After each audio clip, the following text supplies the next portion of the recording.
রাজরিপা ছিলেন জাতীয় ব্যাডমিন্টন দলের সদস্য, হয়েছেন ঢাকাই সিনেমার এই প্রজন্মের নায়িকা। দহন সিনেমার মাধ্যমে অভিনয় শুরু করেন, পরে চুক্তিবদ্ধ হয়েছেন মুক্তি ও ময়না শিরোনামের দুটি সিনেমায়। ক্যারিয়ার গড়ার আগেই মিডিয়া ছাড়ার ঘোষণা দিলেন আলোচিত রাজরিপা। ফেসবুক পোস্টে ক্ষোভ প্রকাশ করেছেন নির্মাতা ইফতেখার চৌধুরীর উপর। লিখেছেন, 4 বছর ধরে আমার পরিশ্রমের প্রজেক্ট মুক্তি সিনেমা নিয়ে মানসিক যে যন্ত্রণা পেয়েছি টাকা ও সময়ের জন্য, আমার জায়গায় অন্য মেয়ে হলে সুইসাইড ছাড়া কিচ্ছু ভাবত না। লম্বা স্ট্যাটাসে রাজরিপা লেখেন, খুব দ্রুত সবাইকে ছেড়ে চলে যাব। এই ইন্ডাস্ট্রি আমার মতো বোকা মানুষের জন্য না। একা 7 বছরের পথ পাড়ি দিয়েছি। আলহামদুলিল্লাহ, কারো সাথে না বেইমানি করেছি, না কাউকে ঠকিয়েছি, শুধু ঠকেই গেলাম। কারো কাছে 1 টাকা দেনা নাই, কিন্তু পাওনাদার হিসেবে পরিচালক ইফতেখার চৌধুরীর কাছে কিছু হিসেব বাকি আছে।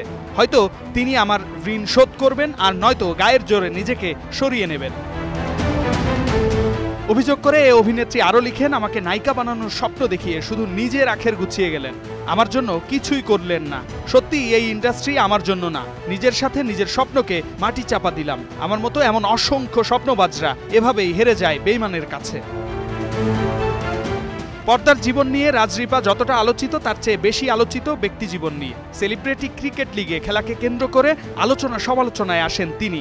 ঢাকাই সিনেমার আরেক চিত্রনায়িকা পরিমণির ঘনিষ্ঠ হিসেবেও নাম আছে রাজরিপার। 2021 সালে পরিমণির মুক্তির দাবিতে মানববন্ধন করেছিলেন। শুধু তাই নয়, পরিমণিকে একাধিকবার দামি উপহারও দিয়েছিলেন রাজরিপা।